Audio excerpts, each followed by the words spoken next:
Welcome into the Transfer Portal Tracker. You will be hearing from us a lot. I'm Ben Spicer, but you're not here to see me. You're here to see that guy on the other side of the screen, Matt LaSerre. Do it all, Mr. Everything for Warchant.com, and he's going to be talking Transfer Portal names, people to know, people to look out for. Here over these next couple weeks, the Transfer Portal officially opened today, and Matt, several FSU players have already entered their names in the portal, and this is something, an area that you're expecting FSU, and frankly, I think everyone at Warchant.com and all the FSU fans out there are expecting Florida State to be very active in the transfer portal coming up.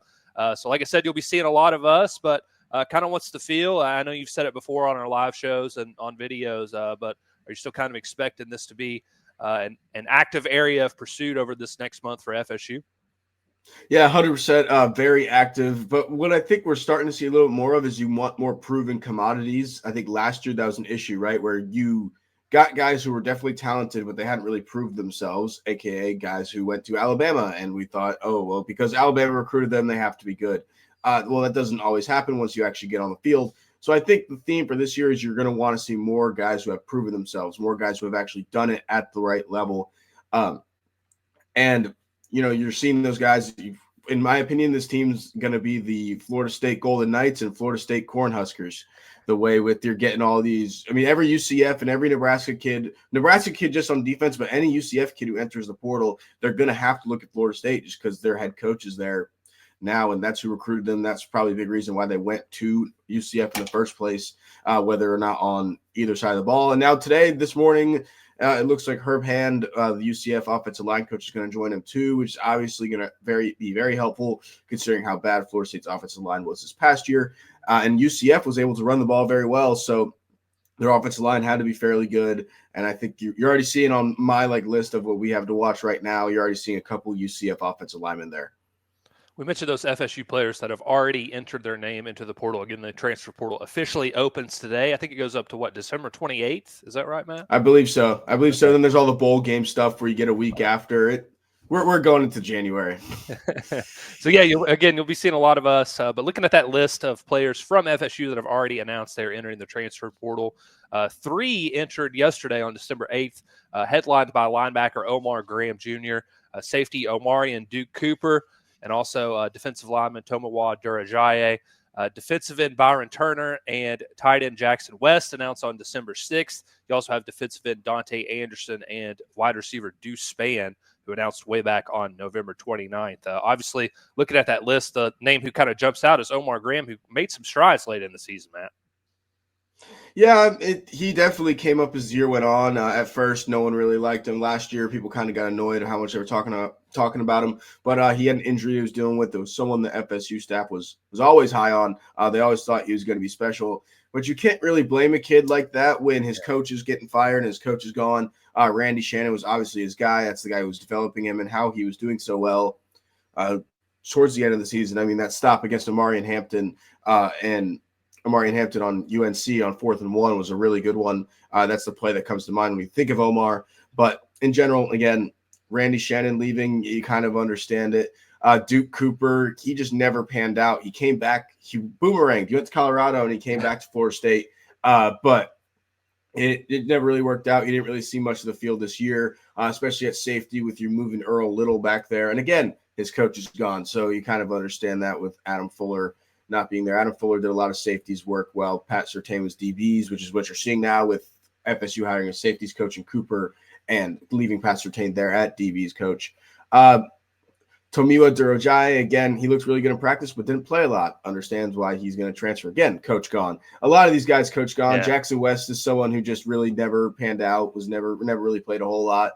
Dante Anderson didn't really play a whole lot. Deuce Spann, again, just didn't work out, and coach gone. So that's kind of the theme so far. We haven't really seen any big names happen yet. I'm sure some will enter. There's always a surprise or two. But again, yeah, you understand a lot of these kids leaving currently. Let's talk about some players who could potentially be coming into Florida State down the road. We've talked about those that have exited, but there's already some confirmed visits that we want to get to and tell you about. And I'll give you the floor for that. This is your domain. Yeah. So we'll start off with Chasen Johnson. He from UCF DB, like I said, the Florida State Golden Knights and Cornhuskers.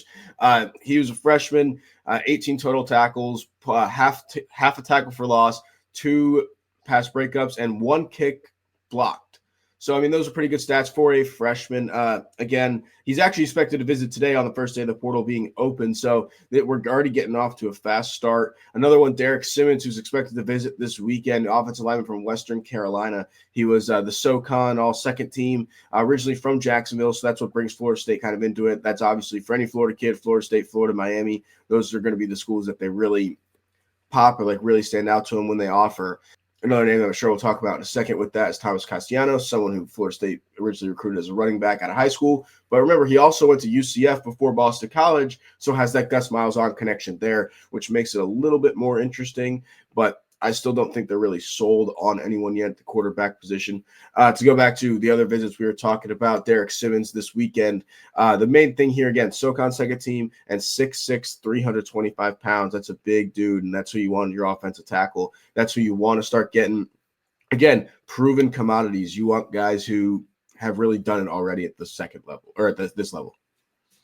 And you mentioned that's a perfect segue because you mentioned offensive lineman. I think that's a position that people are definitely going to want to hear about over these coming weeks. You've got several others that you've spotlighted that kind of stand out. And they have certain ties or just guys that have entered the portal already that we're kind of interested in and keeping an eye out on. Who are some of those guys on the interior, on the offensive line, and maybe even on the defensive line as well that you're kind of spotlighting and keeping an eye on?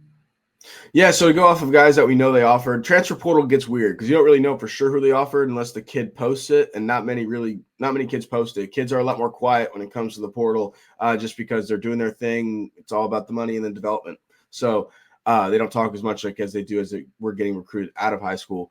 But for offensive linemen, you got Marcellus Marshall out of UCF, who FSU offered. Again, his offensive line coach is here now. His run blocking grade on PFF isn't great, 52. That's one that you kind of don't really like to see, but the pass blocking is 77.8, which is pretty good. And he played 782 snaps, obviously, at the Big 12, or playing in the Big 12 last year. Then you have Caden Kittler, another UCF guy, the starting center at UCF, which the center position is definitely a big one of need for Florida State. You're losing your starting center. He's out of eligibility this year or after this year, and Florida State always had trouble replacing him. And Maurice Smith, I always had trouble replacing him, even though he was never great. He never played amazing, but it was always one. Atkins even joked about it, that he was like, yeah, I tried to replace him, and he always stuck in it there.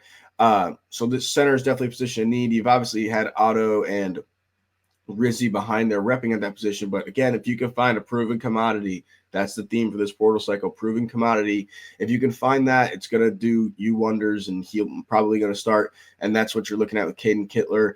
Run blocking grade 63.6, pass blocking grade 77.3. He has already taken a visit to Mississippi State, but now with Herb Hand officially in the fold for FSU, expect that to be a visit soon is what I would say.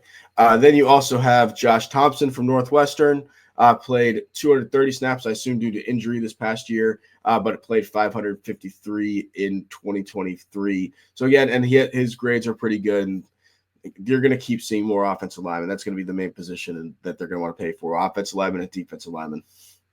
We're still kind of seeing how everything develops and fluctuates over these next couple of weeks. Obviously, names will come and go. We'll learn more about that as the week goes on. And, of course, we had the confirmed visits that you just talked about earlier on in the video. But I'm curious, before we sign off, is there anyone else on the list that you may want to mention? Because there's a name that stands out to me.